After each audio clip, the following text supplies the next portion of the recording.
Fish barbecue আজকে নতুন একটা রেসিপি নিয়ে হাজির হলাম। আজকে আমি বানাবো সামুদ্রিক মাছের বারবিকিউ। এখানে আমি একটা মাছ নিয়েছি। এই মাছটার নাম মেনলি তুলোর ডাঙ্গি বলে মাছের নামটা।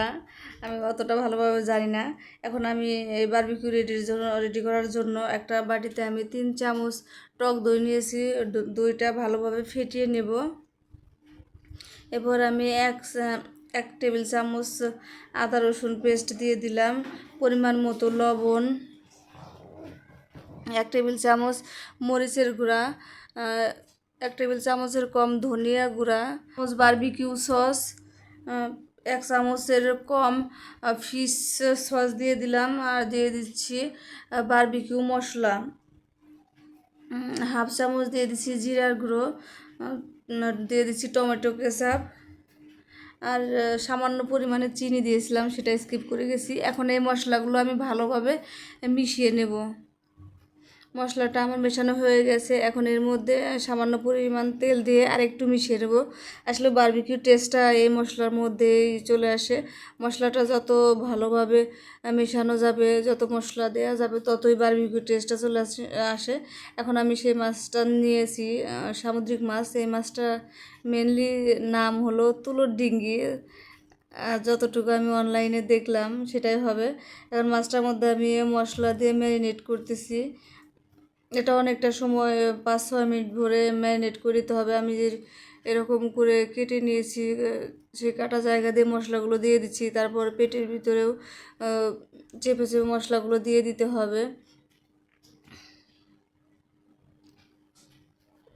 ঠিক এভাবে মশলা দিয়ে দিতে হবে।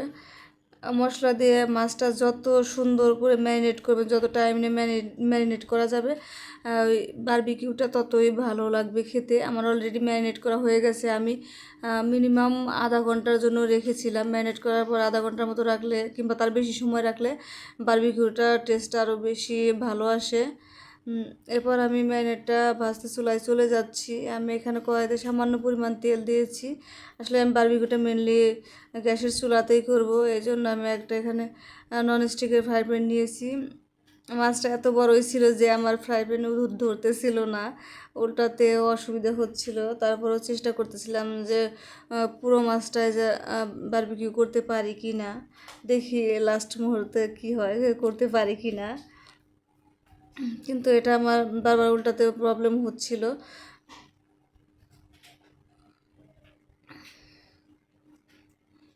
আমি এবার যতবার মানে 3-4 বার উল্টে দিয়েছি। আর এর মধ্যে আমি সেই বারবিকিউ সেই মশলাটা ম্যারিনেট করে রেখেছিলাম, সেই মশলাটাও এই কাটা জায়গা দিয়ে এরকম করে দিয়েছি, আবার উল্টে দিয়েছি। এভাবে 3-4 বার আমি মশলা মাছের গায়ে লাগিয়ে দিয়েছিলাম।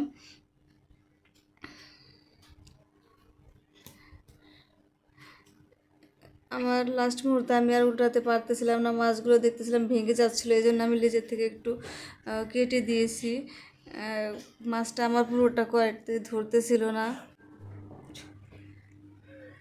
তারপর যতবার আমি উল্টে দিয়েছি ততবারে আমি সেই বারবিকিউ মশলাটা দিয়েছি। দেখেন কত সুন্দর জুসি জুসি একটা ভাব চলে আসছে। আর সত্যি এটা যে এতটা টেস্ট হয়েছিল যে মানে যখন মুখে দিই তখন এই জুসি জুসি একটা ভাব ছিল, খেতে অনেক বেশি টেস্ট হয়েছিল। আমার অলরেডি বারবিকিউটা হয়ে গেছে, আমি একটা প্লেটে নামিয়ে নিয়েছি। দেখেন কি পরিমাণ সফট হয়েছে, আর খেতে অনেক অনেক বেশি টেস্ট ছিল।